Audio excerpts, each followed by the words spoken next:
When different issues have been raised, whether it be divorce or same-sex marriage, as a student body and for myself, I kind of had a feeling of what it is I thought should occur or what good public policy was.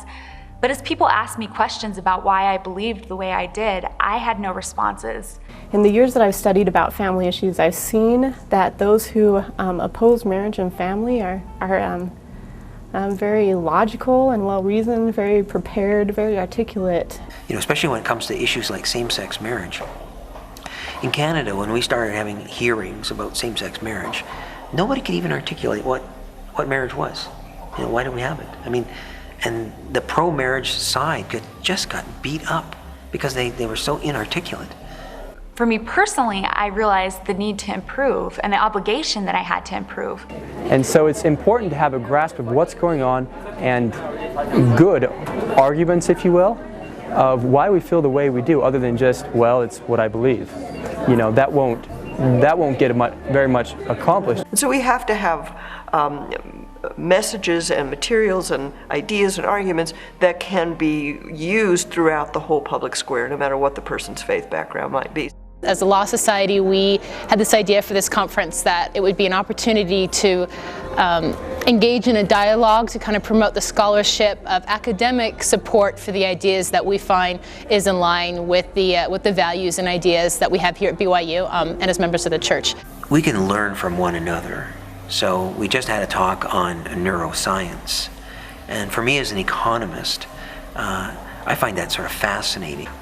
I'm not a neuroscientist. I would never know anything about hormones and pheromones and all these things unless I heard about something like that. But I can immediately see how that feeds into the economic way of looking at things. With people in statistics and economics and engineering and many from the School of Family Life as well, but it was kind of neat seeing the whole campus kind of come together, and I mean, it shows that this is an issue that impacts everybody regardless of what they're studying or what they choose to do with their life. It's interesting, there's a paper being presented about diabetes and the effects of that on a family and the situation. So there's lots of different things coming into this conference, not just the controversial things, but things that affect the family. The call for papers, again, hundreds of students submitted papers or projects expressing their views about families. And I think what happens is mostly undergraduate students write papers that you hope they're interested in. Occasionally students that are very passionate about a topic write, and there isn't a forum for them to express what they've learned. And so this is perfect to have an undergraduate student have an opportunity to present their things they have been passionate about on their own. Yeah, this is my first time presenting a paper. I have presented other things before, but it was a lot more informal. This was a very structured environment, but I think it really helped to enrich my experience at BYU by presenting my own research. Think about the idea that, okay, my paper and my ideas are going to be on the internet. They're going to be read by anyone, not just the people that I happen to be sitting in the classroom with.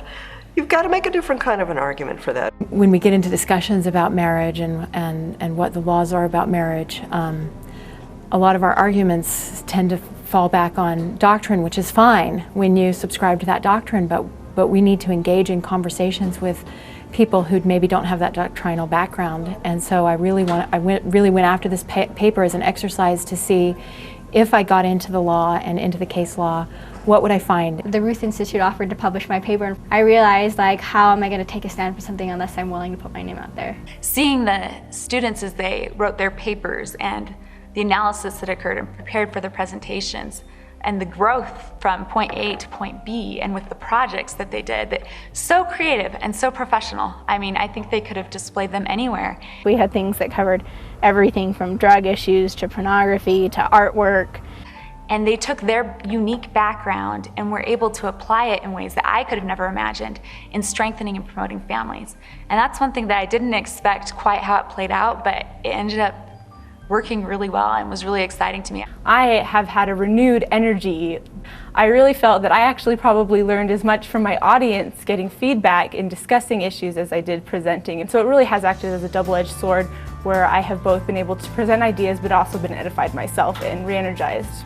One thing is to come together and feel the camaraderie and the energy that you can get from others who have a similar goal and similar beliefs From the very beginning, it's been a student-led initiative, meaning all of the planning and the fundraising and the execution. And so our very first involvement was probably our letter writing, which was to raise funds for this conference. And we had hundreds of students write thousands of letters of gratitude, for which we were able to raise $5 a letter to fund this conference.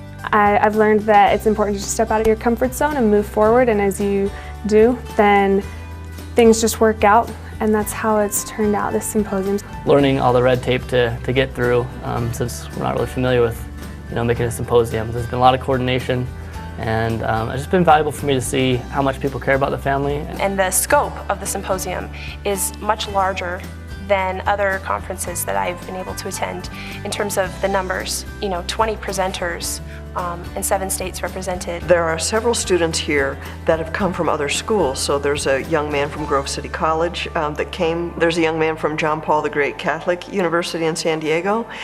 There's a representative from the Love and Fidelity Network. All of those young people have come to see how this kind of conference can be put together, and hopefully we can replicate that at other schools. And so I just see the impact for a symposium like this one being far-reaching and having really lasting effects. So last night, listening to Elder Porter there, that's the first time I've ever heard anybody preach, as it were, from an LDS perspective. And that was kind of an amazing experience for me.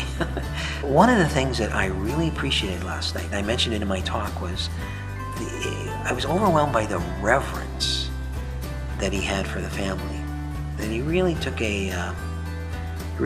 saw it as a spiritual, holy thing.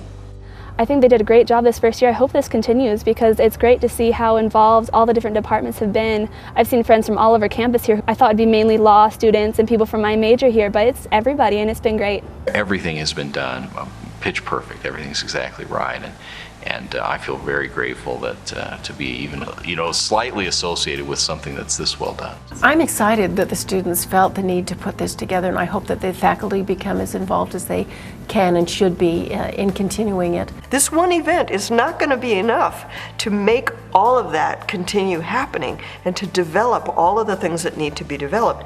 Here at BYU, you have got enormously enthusiastic and committed students.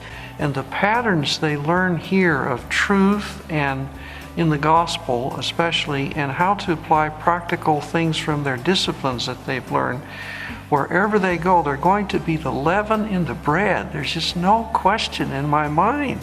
We can change things. We don't have to just accept what's going on in the legislatures and in the courtrooms. And in his Nobel speech when he received the Nobel Prize, Elie Wiesel said, "I swore never to be silent."